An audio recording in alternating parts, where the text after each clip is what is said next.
Welcome student, स्वागत है आपका horizon edu hub YouTube channel पे। आज की क्लास में हम लोग क्लास 7 का मैथ स्टार्ट करने जा रहे हैं। तो क्लास 7 का ये मैथ का हम लोग का जो सीरीज है, ये पूरा बुक हम लोग को इसमें कंप्लीट करना है। और हम लोग इसमें तरह तरह की चीज़ें जो है, नई नई चीज़ें सीखेंगे जो हम लोग को क्लास 8 में भी काम आएंगी और क्लास 10 में भी काम आएंगी, 9 में भी काम आएंगी। आज से जो है हम लोग अपना क्लास 8 का सीरीज स्टार्ट कर रहे हैं मैथ का। क्लास 7 पहला चैप्टर पूर्व पाठों की पुनरावृत्ति। स्वयं करो 1.1 पेज नंबर 2 में है। तो हम लोग का जो पहला सवाल दिया गया है स्वयं करो 1.1 में, देखिए क्या है। ये सब तो बहुत ही इजी क्वेश्चंस हैं जो आप लोग बच्चे से ही हम लोग पढ़ते आते हैं। ये कोई मैथ नहीं है, ये आम भाषा है, ठीक है। जनरल नॉलेज है, एक कॉमन सेंस की चीज है कि 1 रुपए का आधा भाग क्या होगा। किसी भी चीज का आधा यानी कि उसको दो हिस्सों में बांट देना। 1 रुपए का आधा भाग यानी कि 1 रुपए को दो हिस्सों में कर दो। जब आप 1 रुपए को दो हिस्सों में करोगे तो 50 पैसे 50 पैसे बन जाएंगे। और अगर मैथ की तरह से करना चाहते हो तो देखो, हम लोग को यहाँ पे निकालना क्या है, पैसा। और क्वेश्चन में दिया गया है 1 रुपया, तो सबसे पहले 1 रुपए को आप पैसे में बदलो। जब आप 1 रुपए को पैसे में बदलोगे तो आपको पता ही होगा कि 1 रुपए में 100 पैसा होता है। 1 रुपए में 100 पैसा होता है। और इसका 1/2। अब 2 से 100 को भाग करो 50 बार में, यानी कि 1 रुपए का 1/2 भाग 50 पैसा होगा। ये बहुत ही कॉमन सेंस की बात है, जनरल नॉलेज की बात है। ऐसा कुछ भी मतलब इसके अंदर नहीं था जो कि बहुत ही डिफिकल्ट और मैथ बहुत बड़ा इसमें कुछ हो। वैसे ही दूसरा सवाल है, 1 वर्ष का 1/4 भाग। आपसे महीने में पूछा है तो सबसे पहले 1 वर्ष में महीना निकालो। 1 वर्ष में कितना महीना होता है, 12 महीना। तो 1 वर्ष बराबर 12 महीने।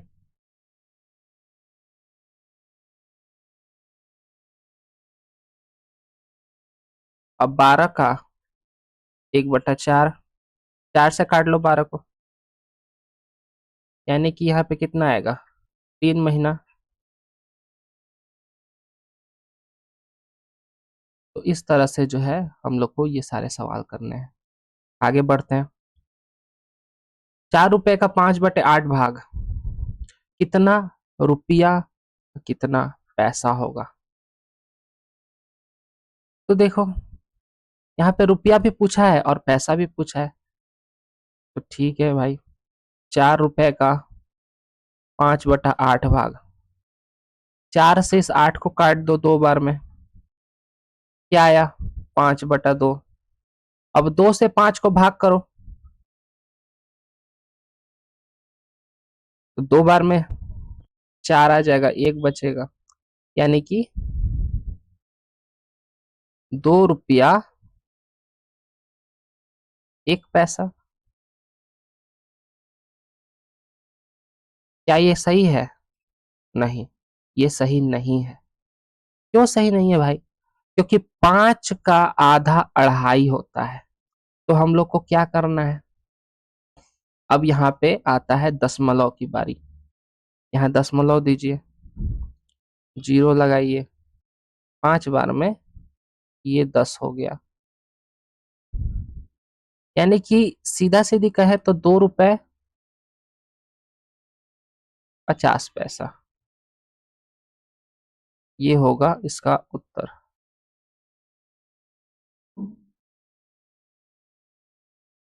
अब आगे देखो, यहाँ पे किलोग्राम दिया गया है 4 नंबर सवाल में, 2 किलोग्राम, और तुमसे उत्तर पूछ रहा है ग्राम में। तो 1 केजी बराबर 1000 ग्राम 2 kg बराबर 2000 ग्राम हो जाएगा। अब इस 2000 का 1/5, 5 से काट लो, 400 ग्राम आ गया तुम्हारा आंसर। इस तरह से जो है करना है। आगे बढ़ते हैं। 5 नंबर सवाल। 5 लीटर 2 डेसीलीटर का 1/2 भाग, लीटर और डेसीलीटर में ही पूछा है। सीधी सी बात है भाई, 5 को तुम 10 से गुना करो, लीटर से हमको कंप्लीट पहले डेसीलीटर में चेंज करना होगा और फिर उसको डेसीलीटर से लीटर में लाना पड़ेगा। तो 5 को 10 से भाग कीजिए और उसमें दो जो सॉरी गुणा कीजिए, 5 को 10 से गुणा कीजिए और उसमें 2 जोड़िए, आ गया 52। 52 का 1/2 निकालिए, तो 2 दूनी का 4 और 2 छक्के 12, 26 आ गया। ठीक है, अब इस 26 को वापस से 10 से भाग कर दीजिए, तो आएगा 2.6, यानी कि 2 लीटर 6 डेसीलीटर। ये हो गया। ठीक है, नेक्स्ट 6 नंबर। एक संख्या के 1/3 भाग के साथ 20 जोड़ने पर 35 होता है, वह संख्या कितनी है बताओ। तो चलो इसको कर लेते हैं कि माना संख्या क्या है, x है। मान लेते हैं कि जो भी वो संख्या रहेगी वो x है। सवाल के अंदर में हम जो है उसी चीज को x मानते हैं जो हम लोग को निकालने के लिए कहा गया है। यहाँ पे सवाल के अंदर पूछा गया है कि वह संख्या कितनी होगी बतलाओ, यानी कि उस संख्या के बारे में हमको बताना है कि जिस संख्या के 1/3 भाग में 20 जोड़ने पर 35 उत्तर आता है। हमको वो संख्या नहीं पता, इसीलिए हम जो है उस संख्या को x मान लेंगे। अब इस सवाल के अनुसार x के 1/3 भाग में 20 को जोड़ दे तो उत्तर 35 आएगा। बस इसी समीकरण को हल करना है हम लोग को। तो ये कैसे बनेगा, सबसे पहले तो यहाँ पे x/3 हो जाएगा। अब ये 20 जो है इसको इधर ले आओ,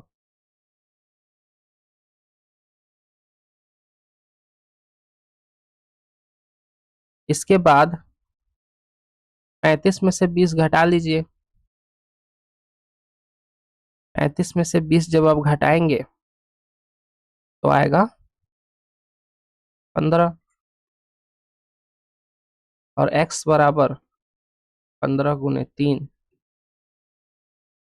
45 आपकी वो संख्या थी जिसके साथ जिसके 1/3 के साथ 20 को जोड़ दे तो 35 उत्तर आएगा। 45 हम लोग का उत्तर हो गया। इस तरह से जो है हम लोग को सवाल करना है। ये बीज गणित से जुड़ा हुआ थोड़ा सा इसमें कॉन्सेप्ट लगा है। ठीक है, जब बीज गणित का क्वेश्चन आएगा तो हम लोग पूरे कॉन्सेप्ट को अच्छे से समझेंगे, जब बीज गणित का हम लोग चैप्टर सॉल्व कर रहे होंगे। बीच बीच में अगर कहीं पे कोई सवाल दे देगा तब तक जो है आप बस क्वेश्चन में समझ लेना कि कैसे कैसे किया जा रहा है। जब हम लोग बीज गणित के चैप्टर में पहुंचेंगे तो उसके अंदर एकदम बेसिक से बताया गया है कि कैसे क्या चीज होता है। फिलहाल के लिए बस इतना बता दूं कि नंबर्स को हम लोग को एक तरफ रखना होता है और अल्फाबेट्स को यानी कि ABCD को एक तरफ रखना होता है, दोनों को अलग करना होता है। चलो नेक्स्ट। हिसाब करके बताओ कि 5/7 के 2 गुने के साथ कितने जोड़ने पर 3 होगा। ठीक है, सवाल को समझो पहले इसमें क्या कह रहा है। सवाल में कहा जा रहा है कि 5/7, 5/7 के 2 गुना, 2 से गुणा कर दिया, दो गुने के साथ कितना जोड़ने पर, हमको पता नहीं है कितना जोड़ने पर ना, x, उत्तर 3 होगा। ठीक है, ये तो समीकरण बन गया, लेकिन इसको लिखेंगे ऐसे नहीं। यहाँ पे हम लोग को लिखना होगा, माना x जोड़ा। अब जो है समीकरण बनाएंगे कि 5/7 के 2 गुने x जोड़ने पे जो उत्तर होगा वो 3 होगा। सवाल बिल्कुल पिछले वाला जैसा ही है। क्या करेंगे, 5 को 2 से गुना कीजिए, 10/7 प्लस x बराबर 3। अब ये जो 10/7 है, इसको 3 की उस तरफ भेजेंगे, 3 के तरफ भेजेंगे। जब कोई नंबर अपनी जगह को बदलता है, यानी कि इक्वल टू के साइन के उस पार या इस पार आता जाता है, तो उसका जो अपना चिन्ह होता है वो उसके विपरीत चिन्ह में बदल जाता है। यानी कि अगर कोई नंबर इक्वल टू के एक तरफ में पहले से प्लस में है और वह इक्वल टू को पार करके दूसरी तरफ जा रहा है, तो वह प्लस जो है वो माइनस में बदलेगा। इसी तरह गुणा जो होता है वो भाग में बदलता है। ठीक है, भाग गुणा में और माइनस प्लस में। तो यहाँ पे जो 10/7 दिया गया है, ये हमारा 10/7 का चिन्ह क्या है, प्लस का है। ठीक है, अब ये इक्वल टू को पार करके 3 के पास जाएगा तो ये माइनस में होगा, यानी कि x बराबर 3 माइनस 10/7। अब लॉसव ले लो, 7, 7 को डायरेक्ट 3 से गुना करो 21, यहाँ पे गुणा करो, सॉरी भाग करो, 7 से 3, 7 को भाग करो, 1 आएगा, 1 से 10 में गुना करो 10, तो x बराबर 11/7, ये हो गया हमारा उत्तर। इस तरह से जो है सवाल को करना था। चलते हैं आगे बढ़ते, चलिए इस सवाल को हम लोग जो है सॉल्व करते हैं। यहाँ पे देखो लिखा है 5/7 के साथ किस संख्या से गुणा करने पर 4 मिलेगा। यहाँ पे लिखेंगे, माना x से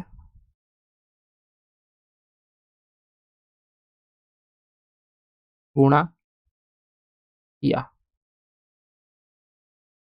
माना x से गुणा किया, तो 5/7 गुणे x बराबर 4।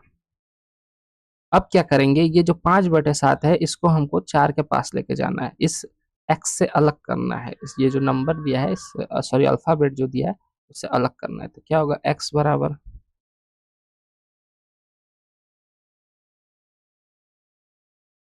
4 गुने, देखो ये जो नंबर है 5/7, ये जब 4 के पास में जाएगा तो ये अभी गुणा में है, x के साथ गुणा में है। जब ये इस तरफ जाएगा तो ये भाग में बदलेगा, 5/7। अब भाग क्या बोलता है, इसको आपको गुणा में बदलना पड़ेगा, यानी कि 4 गुने ये जो नंबर है पलट जाएगा, 7/5 हो जाएगा। इसके बाद 7 और 4 को गुना कर लो, 28, नीचे 5। अब भाग कीजिए 5 से 28 में, 5 बार में जाएगा, 3 आया, और 25, 3 आया। अब भाई इसको लिख लो,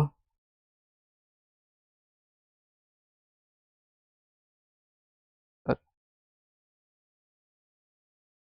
ये तुम्हारा उत्तर हो गया। अगला सवाल चलते हैं। 2/3 4/5 तथा 2/3 गुने 4/5, इनमें से कौन सी संख्या सबसे छोटी है।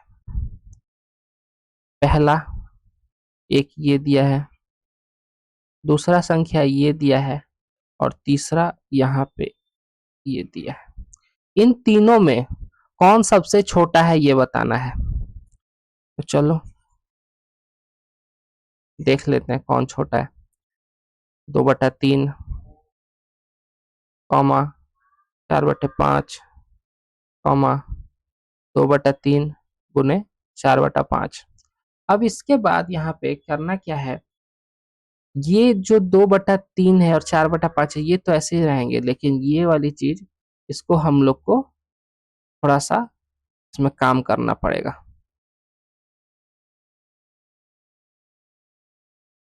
2/3 4/5 और यहाँ देखो कट 2 से 5 नहीं कटने वाला, ना ही 3 से 4 कटने वाला, क्रॉस में तो कुछ नहीं कटेगा, ऊपर नीचे भी कुछ नहीं कटने वाला। तो अब गुणा कर लो, 2 को गुणा करो 4 के साथ में, 3 को गुणा करो 5 के साथ में, तो 8/15।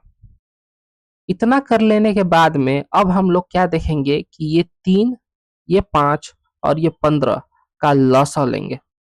3, 5 और 15 का लसा जो है वो कितना हो जाएगा, 15 हो जाएगा। 3, 5 और 15 का लसा जो है वो 15 हो जाएगा। तो अब सब में तीनों नंबर में 15 से गुणा कर दीजिए। तो गुणा कीजिए भाई, 2/3 गुने 15, 4/5 गुने 15, 8/15 गुने 15। 3 से ये 15 कट जाएगा 5 बार में, 5 से ये 15 कट जाएगा 3 बार में, और 15 से 15 कट जाएगा। इसका मतलब 10, 12 और यहाँ पे क्या आएगा, 8। अब हमको जो है नंबर्स मिल गए हैं सिंगल डिजिट में, इंटीजर्स में। सिंगल डिजिट में नंबर मिलने के बाद में अब फ्रैक्शन वगैरह सब हट गया। अब हम जो है तुलना बड़ी आसानी से कर सकते हैं। हमको दिख रहा है कि इनमें से सबसे छोटी संख्या जो है 8 है, ठीक है, 8 है। और 8 का मेरा जो नंबर था वो कौन सा था, ये वाला। तो इनमें से सबसे छोटी संख्या, सबसे छोटी संख्या 2/3 गुने 4/5 है, ठीक है। नेक्स्ट, अब फिर वही सवाल, वैसा ही एक क्वेश्चन दिया गया है, सेम टू सेम है। कह रहा है कि इनमें से कौन सी संख्या सबसे बड़ी है। पहले छोटी निकाले थे, अब बड़ी निकालेंगे। देखो फटाफट करेंगे इसको। 5/2, 7/3 और यहाँ पे 5/2 गुने 7/3, 5/2 7/3 गुना कर लो 35/6। 2 3 6, 2 3 6 का लसा 6 ही हो जाएगा, सब में 6 से गुना। नंबर्स का, नीचे वाले नंबर्स का लॉसा लेने के बाद जो भी नंबर आएगा सब में उससे गुणा कर देना है। तो 2 3 और 6 का लॉसा जो है वो 6 आएगा, 6 से सब में गुणा करना है। 7/3 गुने 6, 35/6 गुने 6। तो काट लो, 2 से 3 बार में, 3 से 2 बार में और 6 से 6 कट गया। तो यहाँ पे क्या आया, 15, 14, 35। सबसे बड़ी संख्या मिल चुकी है मेरे को। सबसे बड़ी संख्या 5/2 गुने 7/3 आंसर। नेक्स्ट आगे बढ़ेंगे। ओके, बनाकर देखिए 1.1 पेज नंबर 4। सीताराम बेगम की दुकान में 60 अमरूद थे, उसमें से कुल अमरूद का 1/4 भाग बेच दिया गया। अब उसके पास कितने अमरूद बचे हैं? 60 अमरूद थे उसके पास में। यहाँ पे लिखूंगा मैं कुल अमरूद बराबर 60। बेचा गया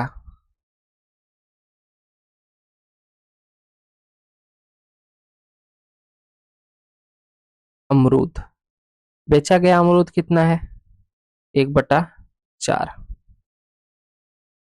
अब कह रहा है कि उसके पास कितने अमरूद बचे हैं? शेष अमरूद।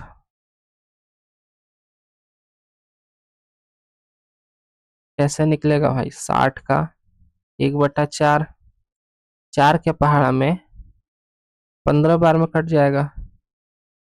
15 अमरूद शेष। बचे हैं कितने अमरूद? 15। नेक्स्ट। अमरूद का 1/4 भाग बेच दिया। 1 मिनट, ये शेष अमरूद नहीं निकला है, सॉरी। ये क्या निकला है? 60 का 1/4 भाग, यानी कि ये जो निकला है ये है बेचा गया अमरूद। ये बेचा गया अमरूद ही निकला है भाई। शेष अमरूद तो अब निकलेगा ना।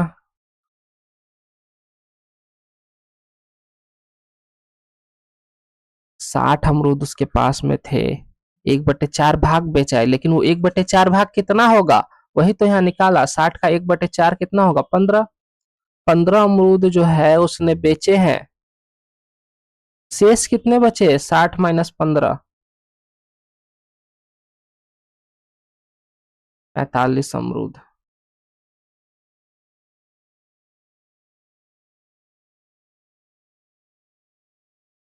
ठीक है, इस तरह से करना है। नेक्स्ट।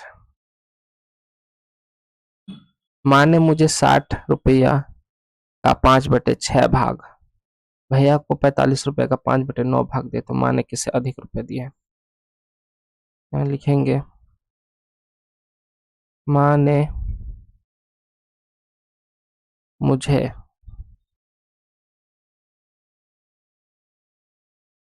रुपए दिए। कितने रुपए दिए? 60 का 5/6 भाग, निकाल लो भाई। 50 रुपए।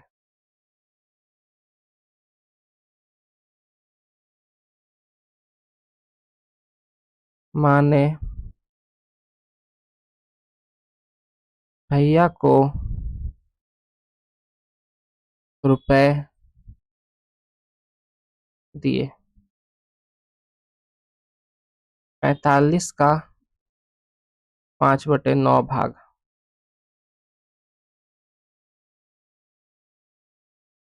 25 रुपए। तो साफ पता चल रहा है कि किसको अधिक रुपए मिला है। लिख देंगे माँ ने मुझे अधिक रुपए दिए।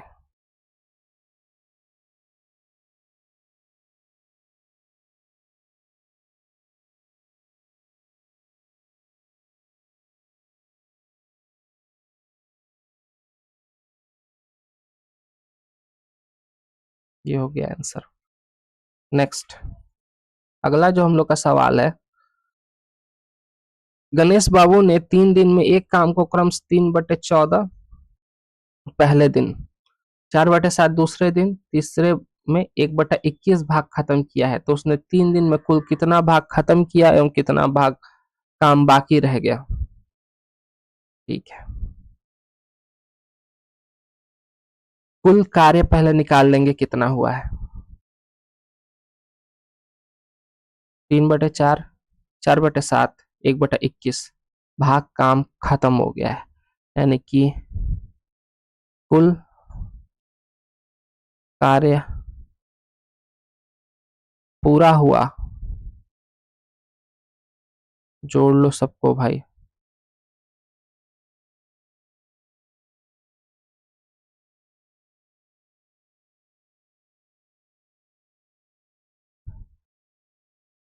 14, 7, 21 का लॉसा लेना है।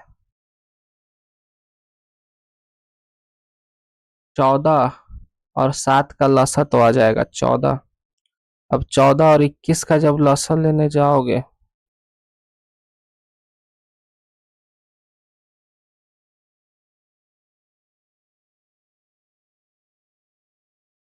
42 आएगा। हम्म, हाँ ठीक है, मेरे को लग ही रहा था कि 42 ही होगा। 42 आ गया। 14 से 42 कितने बार में कटेगा? 3 बार में, और 3 से 3 में गुना होगा तो 9। 7 से 6 बार में, ऊपर 4 से गुना करेंगे 6 में 28। 21 से 2 बार में, ऊपर 2 से गुना करें तो 28, 2 30 और 9 39/42।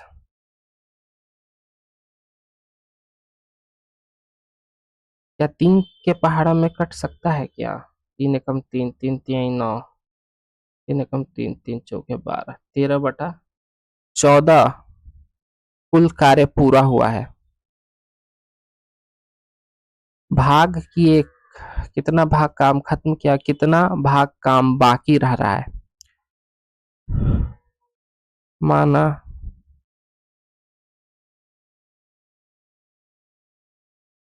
कुल कार्य एक काम। अब उस एक काम का 13/14 भाग तो पूरा कर दिया है, तो शेष 1 माइनस 13/14,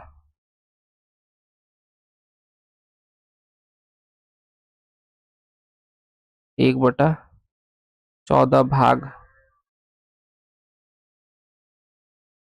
कार्य शेष है। ये हो गया उत्तर। और यहाँ भी एक उत्तर है, क्योंकि उसने पूछा था कि कितना काम जो है वो हम लोग का पूरा हुआ है। चलते हैं अगले। एक बांस की लंबाई का 1/3 भाग लाल रंग, 1/5 भाग हरे रंग तथा बाकी 14 मीटर पीले रंग से किया गया है, तो बांस की लंबाई कितने मीटर है बताओ। ठीक है, चलो बनाते हैं, देखते हैं। बांस की लंबाई का 1/3 भाग जो है वो लाल रंग में है, 1/5 भाग हरे रंग में है, और बाकी 14 मीटर में दिया है। यही हम लोग के फायदे की बात है कि यहाँ पे एक चीज तो कम से कम उसने वैल्यू में दिया गया है, नहीं तो सब चीज जो है बाकी दोनों प्रोपोर्शन में है कि 1/3 भाग और 1/5 भाग। तो देखो, मान लेते हैं कि बांस की लंबाई थी 1, उसमें से बांस की लंबाई, टोटल लंबाई जो थी वो 1 भाग थी, उसमें से 1/3 और 1/5 भाग को निकाल दोगे तो जितना बचेगा उतना ही 14 मीटर लंबा है। अगर वो 14 मीटर लंबा है तो बाकी जो बचा है उसको निकाल लेंगे कि कितना है वो। चलो बनाते हैं इसको। माना बांस की लंबाई 1 भाग,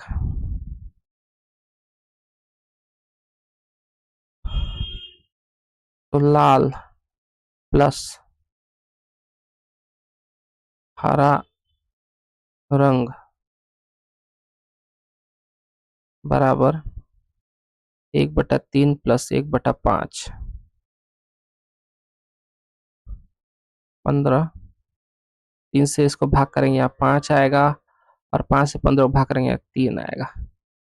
8/15 भाग, यही 8/15 जो है वो 14 मीटर है। ठीक है। 8/15 14 मीटर है। तो यहाँ से हम लोग को बांस की टोटल लंबाई पता चल जाएगी। तो यहाँ पे हम लोग लिखेंगे 8/15 भाग बराबर 14 मीटर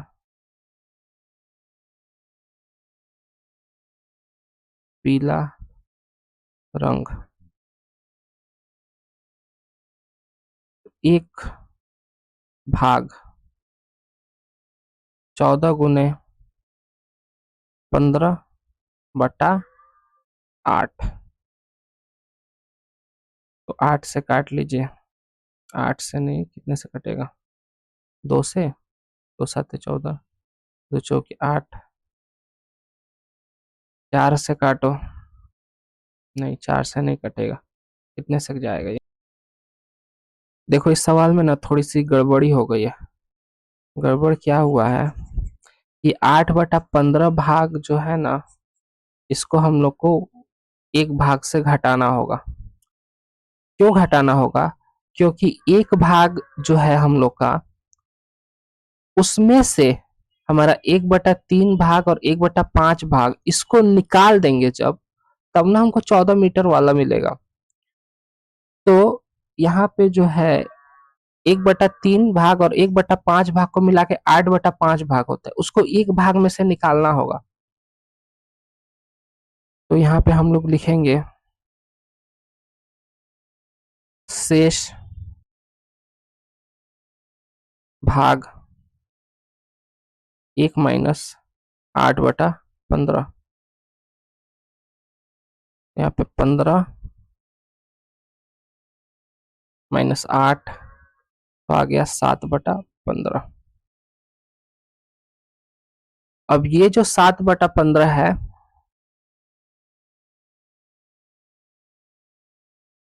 7/15 भाग बराबर 14 मीटर पीला रंग। एक भाग, बांस की कुल लंबाई एक भाग की है। एक भाग बराबर 14 × 15/7। 7 से 14 को काट दो 2 बार में। एक भाग बराबर 30 मीटर बांस की कुल लंबाई। 30 मीटर। यहाँ नीचे लिख देंगे बांस की कुल लंबाई बराबर 30 मीटर। ये हो गया हमारा उत्तर। तो इस तरह से इस क्वेश्चन को करना था हम लोग को। चलते हैं अगले सवाल में। अगला जो हम लोग का 5 नंबर सवाल है, वो तो बहुत ही आसान सवाल है। एक कॉपी का मूल्य 6.5 रुपया हो तो 15 कॉपी का मूल्य कितना होगा? ये तो एक कोई बच्चा भी बना सकता है।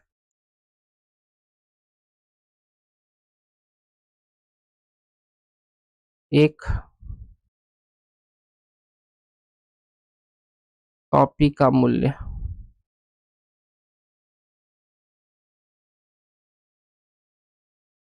6.5 रुपए।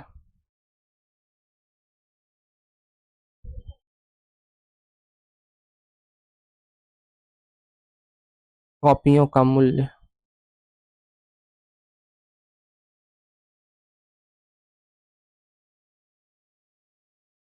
15 से गुना करो।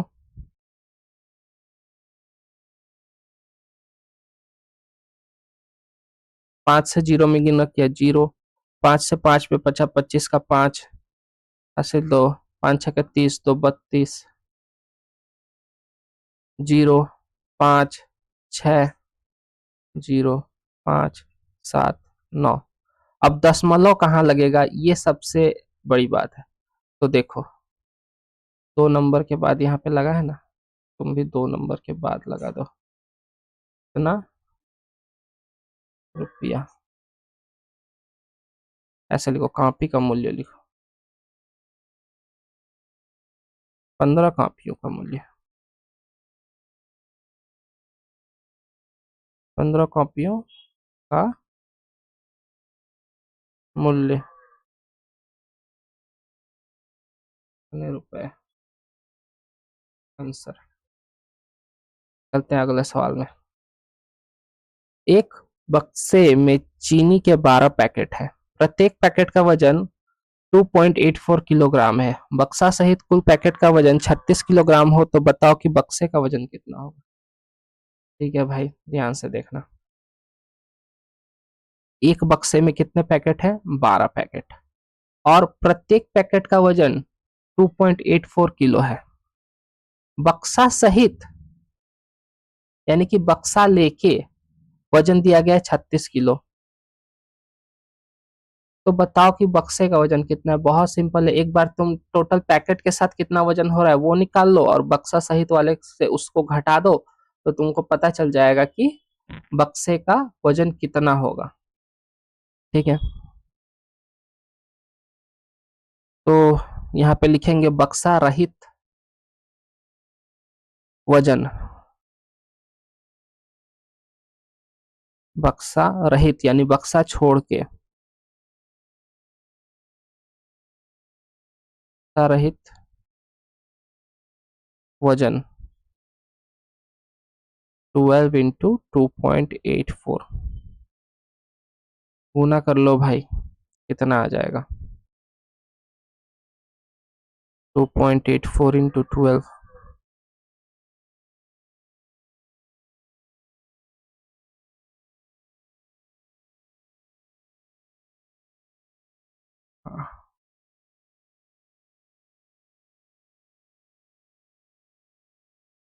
हम्म, 2 नंबर के बाद है, तो 34.08, ये जो है 34.08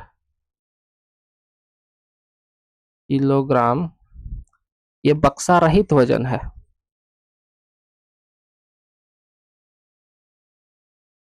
बक्सा सहित वजन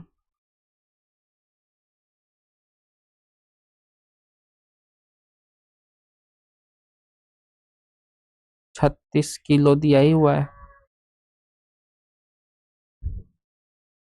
तो बक्सा का वजन, इसमें बोला है ना बक्सा का वजन बताओ, घटा लीजिए।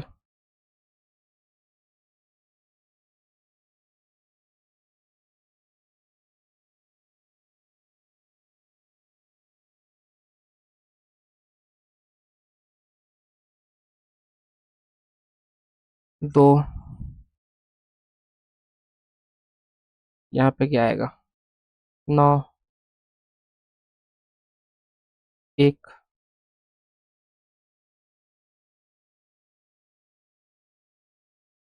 ये हो गया उत्तर। चलते हैं अगले क्वेश्चन में।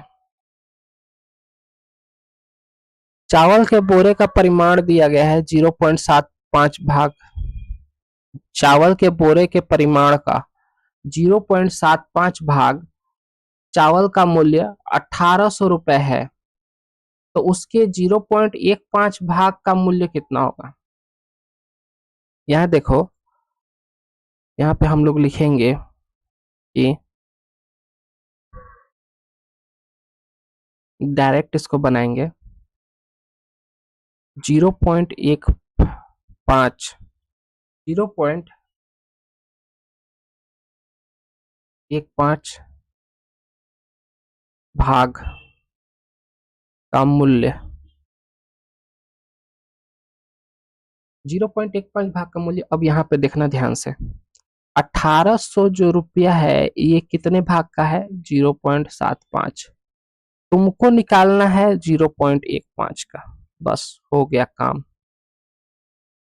ये दशमलव से ये दशमलव गया, क्योंकि दोनों दशमलव के बाद दो दो नंबर हैं, यहाँ पे भी दशमलव के बाद 2 नंबर और यहाँ भी दशमलव के बाद 2 नंबर, तो तुम जो हो दशमलव से दशमलव काट सकते हो। अब देखो, 5 के पहाड़ा में काट लो, 5 के पहाड़ा में जब तुम काटोगे 3 बार में, और यहाँ पे जाएगा 15 बार में। फिर 3 के पहाड़ा से 5 बार में, और 5 से 1800 को काटना है। 5 तिहाई 15, 5 छक्का 30, और यहाँ 0, यानी कि 0.15 भाग का मूल्य 360 रुपए होगा। ये हो गया मेरा उत्तर। चलते हैं अगले क्वेश्चन में। नंबर 8। अनीता दीदी ने अपने जमीन के परिमाण का आधा भाग 7/8 भाग अपने भाई को दिया एवं बाकी जमीन अपने तीनों बेटों में बराबर बांट दिया। प्रत्येक लड़का जमीन का कितना भाग पाया उसे एक चित्र की सहायता से दिखलाओ। देखो, ये जो क्वेश्चन है इसमें तो तुमको एक डायग्राम, एक चित्र तैयार करना पड़ेगा, लेकिन सवाल को हल कर लेते हैं। देखो क्या है। मान लेते हैं कि अनीता दीदी के पास, माना दीदी के पास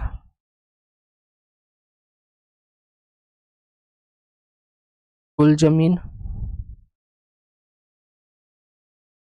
बराबर 1, कुल जमीन बराबर 1। अब एक जमीन के परिमाण का आधा भाग, यानी कि यहाँ पे हम लोग को क्या करना होगा कि अपने भाई को जो वो दे रही हैं 7/8, यानी कि आधे भाग का, ऐसे लिखना होगा। भाई को दिया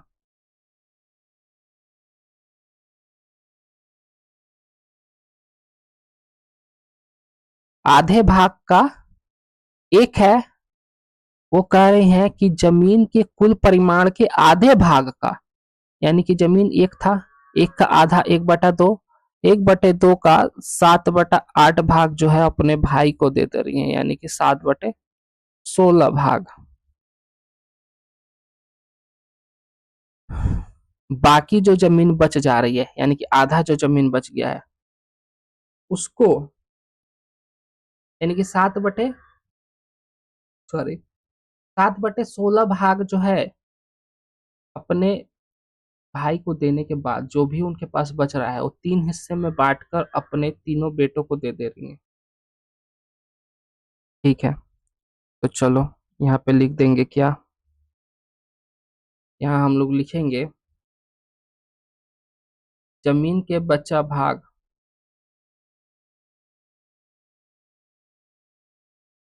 जमीन का बचा भाग, एक हिस्सा पूरा था उसमें से 7/16 दे दिया, एक हिस्सा पूरा था उसमें से 7/16 दे दिया, 9/7 बच गया। अब इस 9/7 में से 1/3 हर तीनों लड़के लेंगे, यानी कि लड़कों को दिया 9/7 का 1/3, यानी कि,